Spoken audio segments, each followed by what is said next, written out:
Assalamualaikum warahmatullahi wabarakatuh. Bagaimana kabarnya?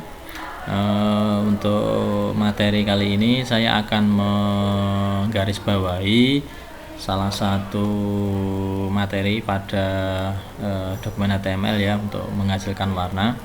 Karena ini yang biasanya menjadi bingung ya, bagaimana cara kita warna itu supaya bisa lebih variatif. Nah, di materi yang pernah saya bagikan kemarin itu ada yang membahas atau yang berisi tentang mode kombinasi RGB. Nah, maksudnya di sini dalam penggunaan atau dalam kita menentukan warna, kita pecah dari susunan warna itu menjadi 3 bagian. Komposisi untuk merah, hijau, dan biru. Nah, di tabel di slide ke-19. Nah, di sini ada contoh, misalnya warna putih itu kodenya adalah FFFF atau sebanyak 6 digit. Nah, kode warna ini menggunakan format heksadesimal yang mana dimulai dari 0, kemudian 1, 2 sampai dengan 9. Setelah 9 bukan 10, karena heksadesimal itu setelah 9 adalah A ya, B, C, D, E sampai F. Nah, kalau kita mungkin bingung kok bisa dapat warna seperti ini, kita bisa melakukan simulasi untuk mendapatkan warna yang kita inginkan. Misalnya di sini saya menggunakan tools bantu dari Photoshop ya. Anda cari satu tools di sini yang kaitannya nanti dengan color picker ya. Nah, di dalam Photoshop itu ada banyak sekali mode warna, mulai dari HSB, kemudian RGB, CMYK. Nah, kita pakai yang bagian RGB. Anda lihat, kalau tadi itu warna putih dikatakan FF, FF, dan FF ya. Maka kalau Anda lihat di sini, ini warnanya putih, kemudian ini untuk kursor atau penunjuknya itu mengarah ke warna putih. Ya. Kita kembali lagi ke sini.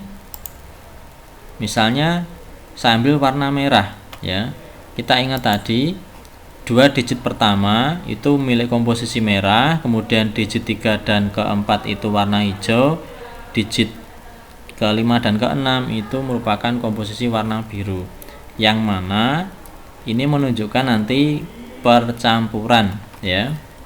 Percampurannya kalau misalnya di sini FF berarti ini maksimal komposisi merahnya. Berarti kalau kita menginginkan warna merah yang utuh, nah, kita buat 2 digit pertamanya itu F atau maksimal, kemudian yang komposisi hijaunya, greennya itu kita buat 00, kemudian yang birunya kita buat 00 ya, sehingga kita mendapatkan warna yang merah. Kedepannya untuk desain itu tidak ada lagi warna yang mengambang, dalam artian misalnya tolong itu fontnya dibuat warna merah. Nah, merahnya seberapa? Kalau Anda lihat ini juga merah ya, kesini cenderung merahnya pudar, kesini cenderung warnanya lebih pekat ya, apalagi yang ke bawah ini. Nah, makanya ketika nanti Anda mendapatkan suatu instruksi, misalnya tolong dibuat merahnya seberapa. Nah, kalau Anda taruh di sini juga, ini juga warnanya merah ya, ini juga merah, namun merahnya seberapa. Nah, makanya dalam hal teknis ini lebih banyak dinyatakan dalam bentuk angka seperti ini, lebih fleksibel ya. Misalnya warna merahnya seperti ini ya. Nah, kalau kita terapkan di kode program ya, dengan format seperti ini saya sudah siapkan contoh. Ini warna merahnya seberapa. Nah, misalnya BD untuk komposisi merahnya, kemudian 07 untuk greennya, kemudian 07 lagi untuk bluenya. Kita simpan. Nah, ternyata merahnya segini ya. Beda tadi kalau misalnya kita buat hanya FF saja yang di komposisi merah itu yang maksimal, yang lainnya 0 ya. Nah, bedanya di sini. Ini sama-sama merah, cuman perlu sekali lagi garis bawahi merahnya seberapa. Oke ya, itu menjawab. Juga ada yang bertanya kemarin, sebenarnya pemanfaatan dari warna yang menggunakan kombinasi RGB atau komposisi RGB itu seperti apa. Jadi sekali lagi pembagiannya adalah menggunakan nilai heksadesimal dimulai dari 00, 01 sampai dengan FF. Satu digitnya 0 sampai F itu berisi 16 anggota heksadesimal ya. Sehingga kalau ada FF berarti ada 256 kombinasi untuk warna merah sendiri. Sehingga kalau dibuat 6 digit ya 256 kali 256 kali 256, sekitar 16.000 kombinasi warna. Anda pun juga bisa sekali lagi menggunakan simulasi tool seperti ini ya, yang online juga banyak. Namun kalau offline Anda bisa menggunakan salah satunya adalah menggunakan Photoshop, cari aja color picker. Oke, itu untuk implementasi dari pengaturan kombinasi warna RGB. Untuk selanjutnya materi saya lanjutkan. Saya yakin Anda sudah membaca dan mencoba atau ya nyoba-nyoba ya yang ada di materi halaman pengantar HTML itu. Saya kira mudah saja, tinggal Anda coba ya. Saya kira nggak ada masalah, sudah jelas di sana. Terus kita lanjutkan materinya, yaitu tabel ya. Nanti ada banyak, kita bahas tabel dulu. Tabel itu secara definisi, nah ini merupakan cara untuk menampilkan informasi yang ada di halaman web dalam bentuk baris dan kolom ataupun kolom dan baris. Nah, biasanya ini nanti akan dihubungkan dengan basis data ya, tapi karena kita masih didesain, nanti kita membuat tabelnya itu secara manual. Adapun hal-hal yang perlu kita pahami untuk perintah yang ada di dalam tabel itu dibagi menjadi 3 tag atau 3 elemen utama. Nanti kalau saya bilang misalnya table, otomatis tanda kurung buka dan kurung tutupnya ada ya, lebih kecil dan lebih besarnya ada, ini otomatis ya kalau saya bilang seperti itu. Kalau saya bilang penutup ya otomatis kalau misalnya dibuka dengan table, diakhiri dengan tanda kurung lebih kecil, kemudian backslash, baru table dan kurung besar untuk penutupnya ini dalam satu perintah ini. Yang pertama, tag itu ada tabel itu sendiri atau table, kemudian tr ini adalah untuk membuat baris. Jadi formatnya dalam menampilkan tabel itu adalah dia menampilkan barisnya dulu baru menampilkan kolom. TR itu baris atau row, TD itu adalah kolomnya. Nah, di sini yang perlu kita perhatikan seperti yang ada di contoh-contoh sebelumnya juga, semua perintah di HTML itu biasanya kalau dia dibuka di awal pasti tutupnya terakhir. Ya, itu aturannya seperti itu. Kalau untuk contoh penulisan seperti ini, berarti ini hanya terdapat satu baris dan satu kolom. Jadi membacanya itu baris dulu baru kolom dulu. Kemudian di dalam tabel sendiri itu juga banyak atribut atau properti tambahan yang bisa dipakai untuk menambah supaya tampilannya itu jadi lebih menarik ya.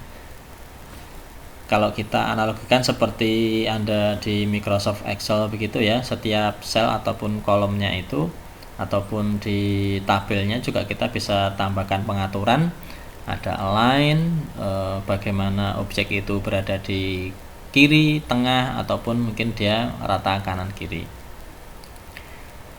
Kalau align itu ditinjau secara horizontal, kemudian kalau V align atau vertical align itu orientasinya ke atas bawah. Jadi ada top, kemudian middle, dan bottom. Kemudian BG color, kita juga bisa memberikan warna di setiap selnya bahkan ya. Jadi di tabel, selain di tabel, baris ataupun selnya sendiri itu juga bisa kita atur. Dan background ini untuk menyisipkan gambar di backgroundnya tabel. Dan seterusnya nanti Anda bisa coba ya. Nah, kemudian nanti ada istilah row span. Ini row berarti istilahnya orientasi ke baris, kalau span itu menggabung beberapa baris. Kemudian kalau call span menggabung beberapa kolom. Kemudian kalau cell padding, jarak isi sel terhadap batas sel ya. Nanti biasanya satuannya dalam pixel. Kemudian ada cell spacing, ini jarak antar selnya. Di masing-masing sel ataupun di masing-masing baris ataupun di kolom kita juga bisa mengatur lebar dan tinggi. Kalau di baris kita hanya bisa mengatur tinggi, tidak bisa lebar ya, karena orientasinya baris. Kemudian untuk contohnya seperti ini.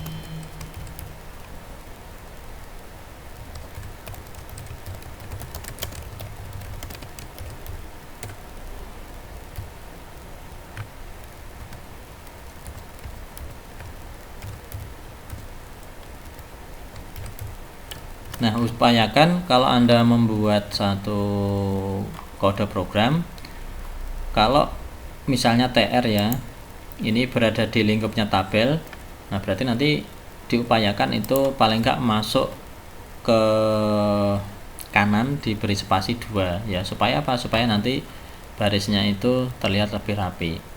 Kalau Anda buat semuanya lurus begitu, nah nanti kalau Anda ketemu 100 baris, 200 baris itu akan bingung nanti. Nah, kalau seperti ini dianggap antara baris 7 sampai 11 ini lingkupnya tabel, sehingga kalau ada apa-apa itu kita ngetrace-nya gampang ya. Mencari kesalahan, misalnya kalau tabelnya error ya kita cari, oh cukup di sini saja, nggak perlu semua. Nah, biasanya kalau sudah terlatih seperti itu akan melihat bagian misalnya baris 1 kolom 1, nah ini akan langsung ketemu ya, karena kita sudah terbiasa untuk merapikan. Nah, kalau misalnya seperti ini nggak akan ngaruh ya, dalam artian enternya yang ada di sini bukan perintah tapi untuk merapikan ya. Kita lihat, saya ulangi dulu. Kalau seperti ini, nah hasilnya adalah oke, kita tampilkan pembatasnya dulu pakai perintah border.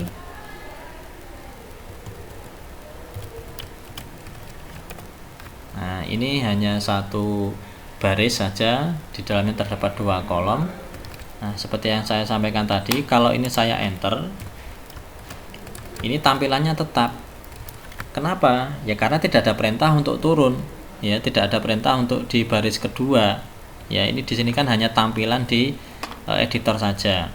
Kalau kita menginginkan dia ada baris baru, ya harus kita beri perintah.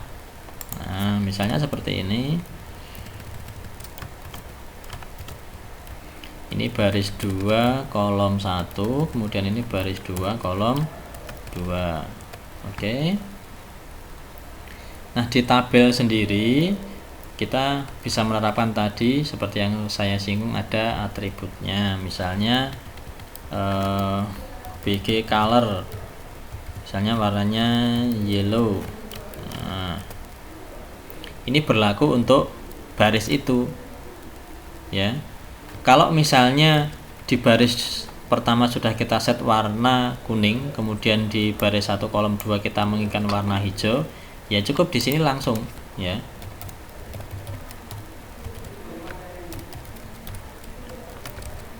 Nah, dia akan berubah jadi warna hijau. Nah, kenapa kok di sininya tidak berubah jadi warna hijau? Ya karena lingkup dari perintah BG warna hijau itu hanya di sel. Nah, dari TD itu untuk selnya. Satu perintah atau atribut yang kita tambahkan ya hanya berlaku di sel itu. Kemudian di sini tadi kita berikan warna kuning, tapi kok yang bawahnya tidak ikut warna kuning? Ya ingat, sekali lagi dikembalikan ke perintahnya, ini hanya berlaku untuk satu baris. Kalau di baris yang lain juga pengen warnanya kuning, ya otomatis kita juga berikan perintah warna kuning. Nah, otomatis di baris kedua juga warnanya kuning, ya. Ini tergantung selera. Oke. Nah, kalau semuanya otomatis warna kuning, ya tinggal kita taruh di sini.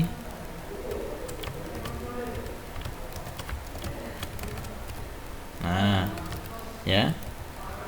Ini kalau saya hapus, jadi perintah BG color ada di tabel, otomatis keseluruhan yang ada di tabel itu, ya. Selama tabelnya belum ditutup, apapun yang ada di tabel, backgroundnya akan berwarna kuning. Kecuali tadi kita custom, misalnya di sini khusus di baris 1 kolom 2 warnanya misalnya putih. Nah, maka yang ini saja warnanya akan putih. Oke. Untuk atribut yang lain, perintah yang lain, misalnya ketinggian, kita buat misalnya 50 pixel baris pertama. Nah, jadi sekali lagi kita memberikan perintah itu hanya berlaku di lingkupnya dia, ya. Kalau di sini TR ya berarti lingkup barisnya. Oke. Kemudian kita lanjutkan, mungkin yang agak biasanya bingung itu adalah penggabungan baris atau kolom. Untuk contoh yang pertama, saya akan coba baris 1 kolom 1 digabung dengan baris 1 kolom 2. Berarti salah satu harus kita hilangkan, ya. Kemudian ini kita berikan, karena kita gabung kolom, berarti call span. Nah, 2 dijadikan 1 maksudnya, ya. Hasilnya seperti ini. Nah, kenapa kok tidak berada di tengah? Ya karena belum kita berikan perintah untuk ke tengah, ya.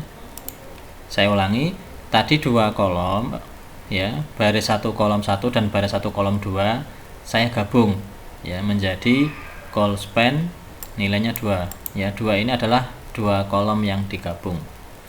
Kemudian hasilnya seperti ini tadi. Dan kenapa kok tidak berada di tengah tulisan ini? Ya karena memang tidak kita berikan perintah untuk ke tengah, ya. Kalau mau ditengahkan juga bisa.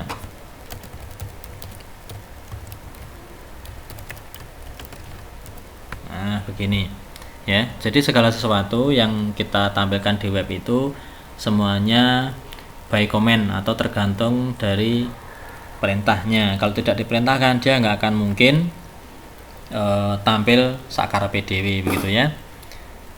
Itu contoh untuk penggabungan kolom, ya.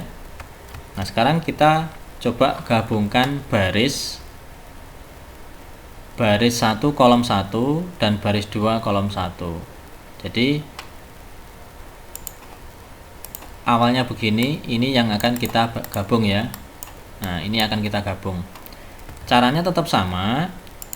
Kita hilangkan yang bawah.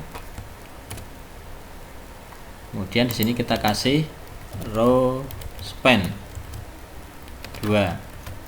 Yang terjadi adalah, nah kita lihat dulu, yang terjadi adalah dia berubah atau barisnya digabung. Ya, saya ulangi. Ini tampilan awalnya seperti ini, kemudian ini yang kita hilangkan, ya. Jadi yang bawah itu nanti barisnya ikut yang atas, menjadi perintahnya row span 2. Oke.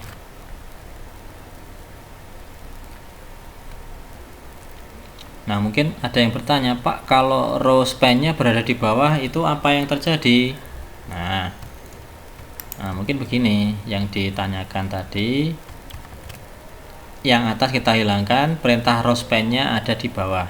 Nah, kita coba dulu saja supaya nanti kalau saya beri jawaban nyambung ya. Jadi row span-nya ada di bawah. Kita lihat dulu hasilnya.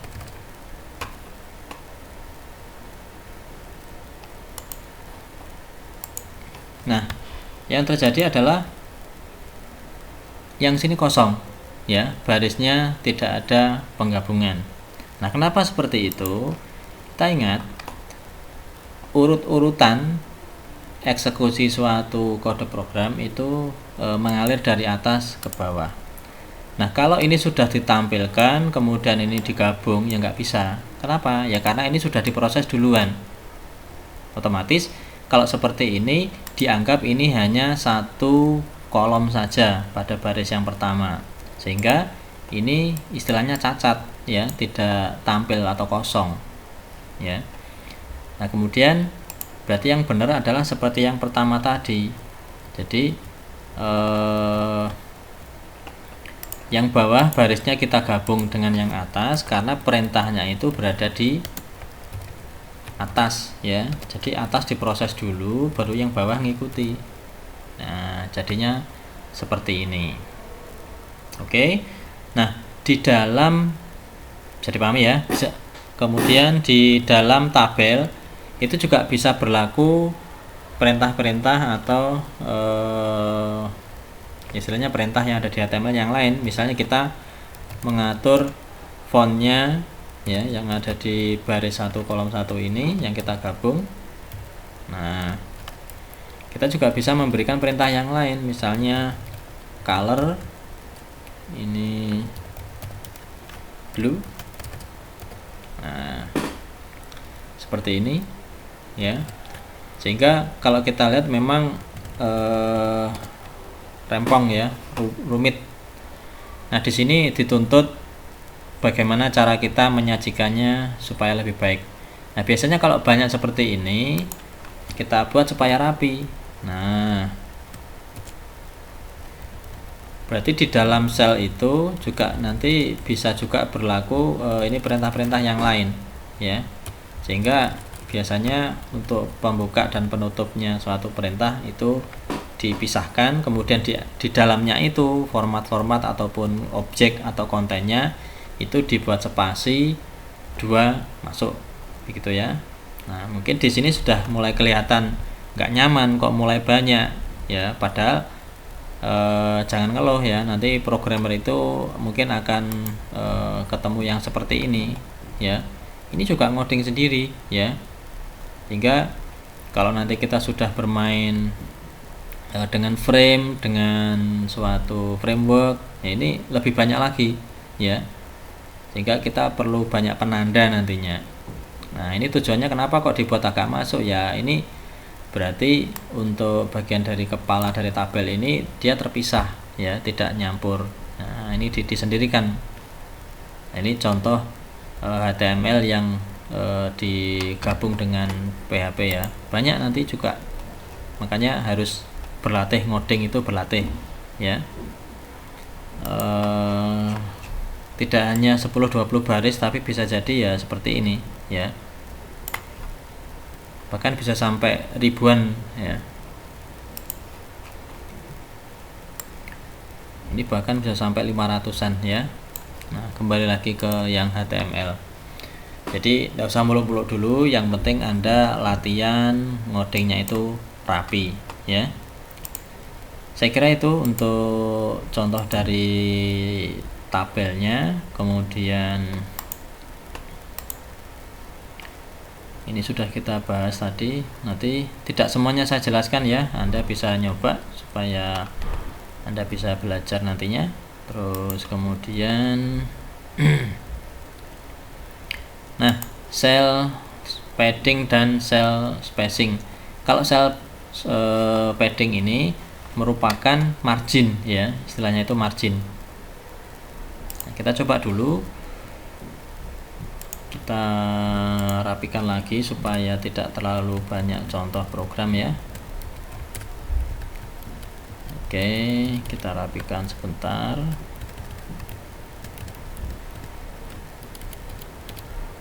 Jadi ini seperti yang tadi.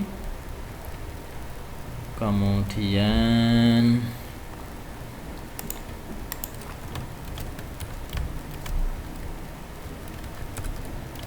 kita cek dulu. Oke, sudah kembali. Nah,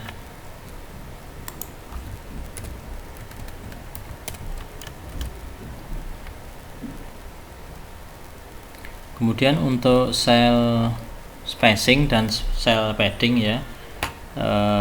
Untuk cell padding itu tadi saya sampaikan bahwa cell padding adalah bisa dikatakan sebagai margin atau jarak konten terhadap tepi dari sel ya. Ini misalnya awalnya begini, kita berikan jarak masing-masing ini ya, dari sisi atas kanan bawahnya itu misalnya berjarak 20 ya, cell padding, jadi marginnya itu 20 pixel. Nah, kurang lebih seperti ini. Ini dalam pembesaran 250% ya. Jadi ini dinilai 20 pixel ya. Nah, kalau misalnya nilainya kita perbesar, otomatis nanti juga selnya itu juga akan lebih besar. Nah, kemudian kalau cell spacing itu jarak antar selnya, atau nanti bisa menjadi sebuah frame ya. Kalau misalnya kita beri nilai 5 pixel, atau nanti seperti efek border ya. Nah, jadi ini tebalnya 5 pixel ya, karena di cell spacingnya kita kasih 5. Kalau kita kasih 15 ya, otomatis dia akan jadi lebih tebal. Nah, oke.